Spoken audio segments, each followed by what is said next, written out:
Hello दोस्तों, कैसे आप लोग। आशा करता हूँ आप लोग अच्छे होंगे।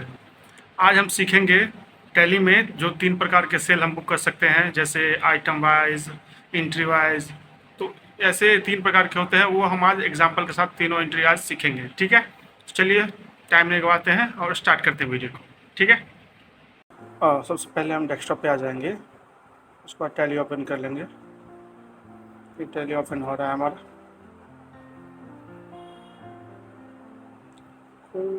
सेम सेम ये खुल गया हमारा टैली। ठीक है, ये मैंने पहले से कंपनी बना रखा है, इसी में मैं आपको सिखाऊंगा कि कितने प्रकार के सेल होते हैं। 3 प्रकार के वैसे होते हैं, तो तीनों में मैं एग्जांपल के साथ मतलब एक एक एंट्री पास करके दिखाऊंगा। ठीक है, वी से यहाँ वाउचर में चले जाएंगे या फिर यहाँ पे डायरेक्ट वी पे वाउचर पे क्लिक भी कर दें। ठीक है, ये तो पेमेंट है। यहाँ हम F8 से चलाएंगे सेल में। ठीक है, पहले मैं दिखाता हूँ कि कितने तरह के मतलब होते हैं। ये चेंज मोड पे क्लिक करेंगे या फिर अल्ट एच भी करेंगे तो आ जाएगा। एक होते हैं आइटम वाइज, मतलब आइटम इनवाइस, मतलब जैसे कि स्टॉक वाइज इसको भी बोलते हैं हम लोग। जैसे कि कोई भी सामान हमने खरीदा तो उसमें ये डिटेल डालने होगा कि कितने में खरीदा, कितना क्वांटिटी, या फिर मतलब कितने पीस में खरीदे, या फिर नॉज में खरीदे, या फिर किसी में रेट वाइज, मतलब कितने में खरीदे थे, एक पीस का कितना, ये सब देने होंगे। तो चलिए पहले इसी को देखते हैं। ठीक है, आइटम वाइज पार्टी नेम कोई भी ले लेते हैं, जैसे ये ले लिए। यहाँ डिलीवरी नोट वगैरह अगर डालना है, डिस्पैच डॉक्यूमेंट जैसे कि होता है ना, कि जैसे कि मुझे सेल करते हैं तो सेल ऑर्डर आता है ना, तो उसका डिस्पैच ऑर्डर वगैरह कहाँ लेना है, कहाँ डिस्पैच करना है, ये सब डालना है। अगर नहीं डालना है तो ऐसे ही हम लोग चलते हैं। ठीक है, ये एड्रेस वगैरह सेव। सेल लेजर में हमेशा सेल ही है क्योंकि हम सेल्स कर रहे हैं। ठीक है, अब यहाँ आ जाएगा आइटम का नाम। आइटम का नाम हमने कुछ बना रखा है, जैसे कि मान लो ये बिस्कुट बना रखा है, तो ये कितना का बचा, 500 का। और भी कुछ जैसे टमाटर बना रखा है, ये मान लो 100 का। और क्या बना रखा है, टमाटर, ये दवाई बना रखा है, यही ले लो 600 के। ये हो गया।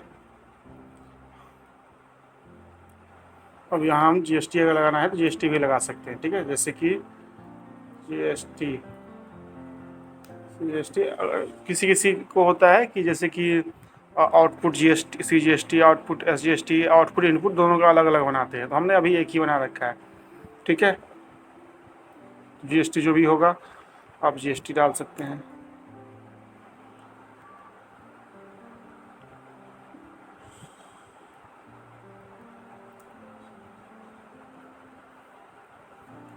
CGST और SGST हमेशा इक्वल ही होता है, बराबर ही होता है। ठीक है, और ये ऑटोमेटिक GST कैलकुलेट करने का, वो भी हम अगली वीडियो में सीखेंगे। अभी हम सिर्फ नॉर्मल बेसिक सिखा रहे हैं कि कैसे मतलब एंट्री हम करते हैं। ठीक है, यहाँ एडवांस अगर किसी के मतलब पैसे आ रखे हैं तो वो भी कर सकते हैं। अगेंस्ट रेफरेंस नंबर कुछ है, हम यहाँ कुछ नहीं है, ऑन अकाउंट करते हैं। ठीक है, अगर आप इसमें नरेशन लिखना चाह रहे हो तो नरेशन लिख दो कुछ भी, जिससे कि याद रहे आपको। कि जैसे कि किसी किसी का होता है ना कि किसी के अप्रूवल वगैरह का होता है, तो ये होता है, इस पर लिख दो कुछ भी।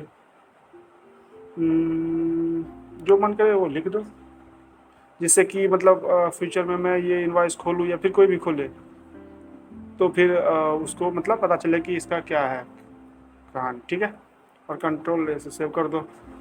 चलो चलो मैं दिखाता हूँ वो कहाँ गया। ये अभी वाले एंट्री। ठीक है,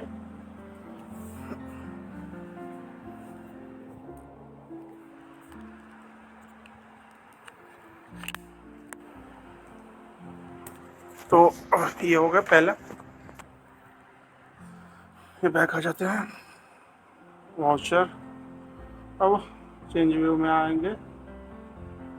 ये अकाउंटिंग वाइज, ये नॉर्मली हम लोग CA फॉर्म में करते हैं ऐसे ही डायरेक्ट। जैसे सेल्स का एंट्री हो रहा है ना, पार्टी अकाउंट डेबिट टू जो भी आइटम वगैरह है वो पार्टी, कंट्रोल SSA का कुछ भी अगर डायरेक्ट यहाँ हम लोग सीधा सेल करते हैं, जिसको स्टॉक वाइज वगैरह कुछ भी नहीं देखना होता है ना, जैसे CFA में हम लोग अकाउंटिंग करते थे वैसे हो रहा है।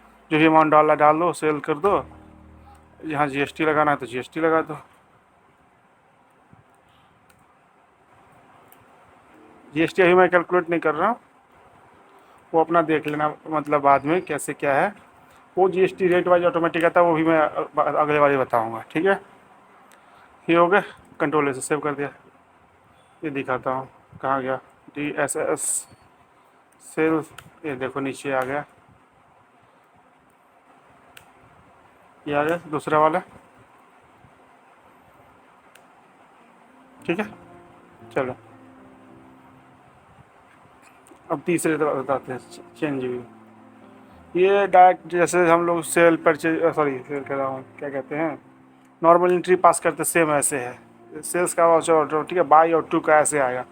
तो सेल्स का एंट्री मतलब इसके लिए गोल्डन रूल हमेशा याद रखना होता है, तब तो आप कहीं भी कैसे भी हो अकाउंटिंग कर ही लोगे, ठीक है। सीधा डेबिट करेंगे पार्टी को,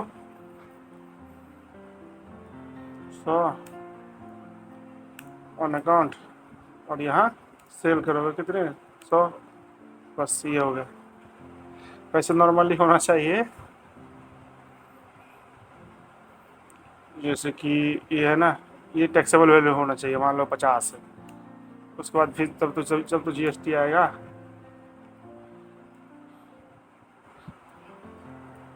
ये बेसिक मैं बता रहा हूँ ताकि समझ में आए, ठीक है।